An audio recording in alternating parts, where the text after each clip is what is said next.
Good morning and thank you for joining us. I'm China Green. We start this hour with breaking news. One person is dead and 2 others are injured after a crash on SR 14 in Camas.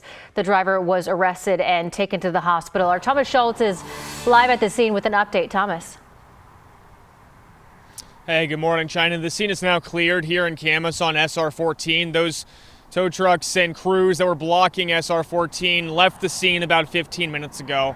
Let's show you some video of what this looked like. You can see right here just the immense damage from this crash. Now, Washington State Patrol tells us that one car was going the wrong way down SR 14, leading to the crash. The driver who was going the wrong way is now being investigated for a possible DUI. That has not yet been determined. That's still under investigation, though they tell us that that driver has been charged with 1 count of vehicular homicide and 2 counts of vehicular assault.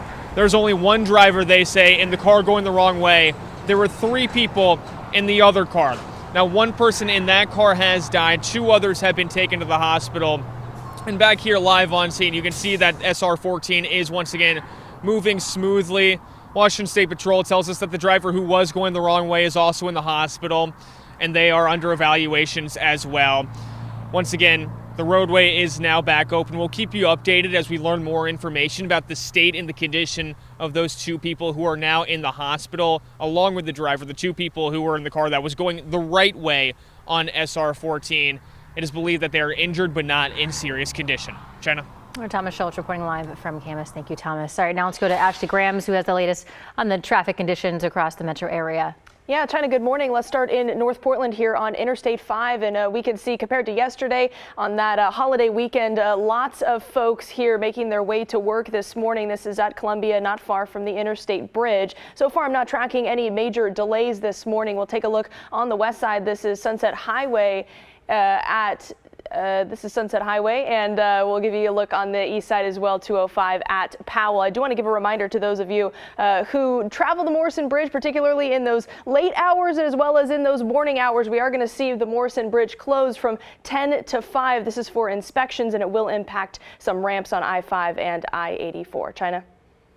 Actually, Rod is going to give us a look at the beautiful forecast. My turn. Thank you, Ashley, for that. Good morning to you. We have a gorgeous day coming up.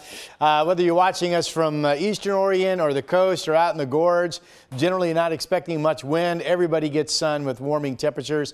Our state capital illuminated by the early morning sunshine, 48 degrees in Salem. And here's a look at the Rose City this morning. Beautiful, mainly clear sky, 50 degrees. The temperature right now out of PDX. We'll be pushing 70 at noon, and just like that, it was 72 yesterday with the early morning rain.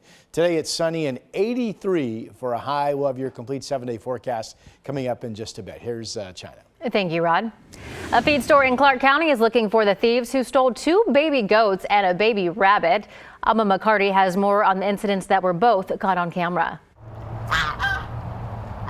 Our animals are like local celebrities. We brought them in for the community. At Orchard's feed store. They're not for sale. They're just for like youth to elderly to go and visit. Visitors can find all kinds of cuddly creatures, both inside and out. The baby donkey and his parents and the goats and the ducks and the geese. But on this particular afternoon, General Manager Matthew Beckley says they're missing 3 of their precious pets, including 2 baby goats, Andrew and Andrew. Our 2 sibling goats that we bottle fed out. So they were named after our 2 nursery technicians who are also named Andrew and Andrew. So we just thought it was funny, and then they kind of became celebrities around here. Not long after the first employee got to work on Monday morning, they noticed that the locks were cut and the goats were missing. The store quickly handed over everything they had to the sheriff's office, including this security video. And Beckley says it only took the thief 13 minutes. They definitely knew what they were doing. It was all pre-planned. They knew what they wanted. They came in, stayed in certain areas.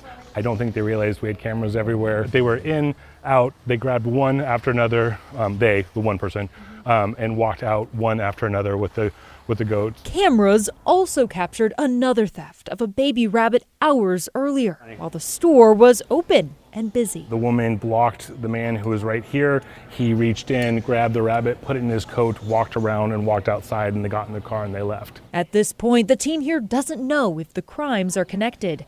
As Clark County deputies investigate, Orchard's Feed shared screenshots and suspect information with their thousands of followers. Ultimately, this is a complete family and a community, and we just want our family back. In Clark County, Alma McCarty, KGW News.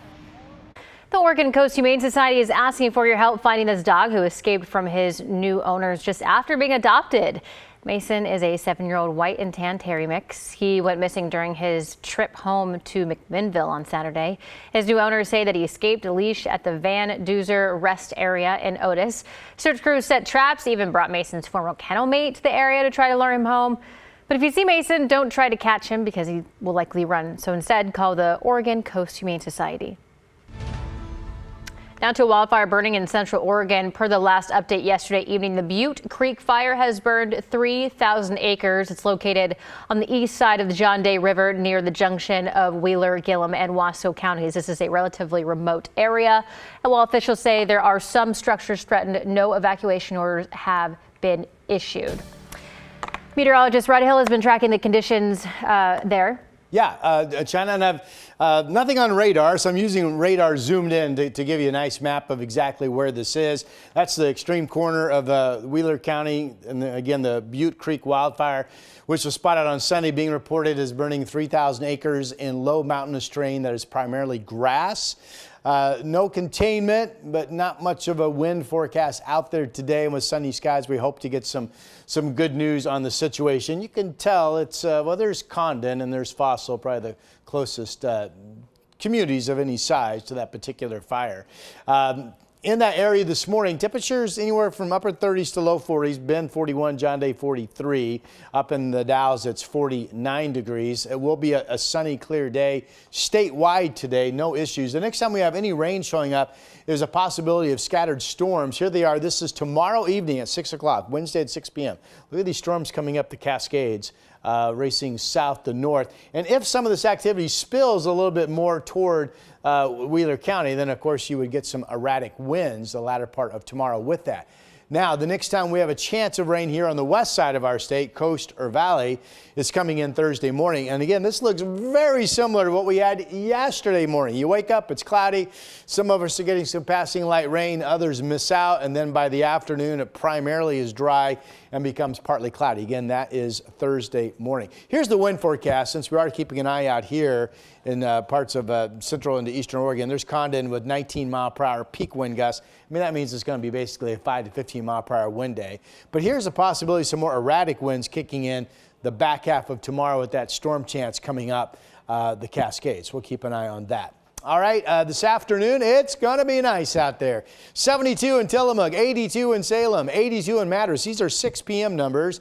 And then well up into the 70s in John Day, Baker City, and LeGrand, our 7-day forecast. Back-to-backers for Portland in terms of sunny, warm days. 83 today, 87 tomorrow. There's that early shower chance on Thursday, warming up to about 70. And then just like that, we go warm again on Friday and Saturday. I am eyeing a shower threat on Sunday, and that is your forecast.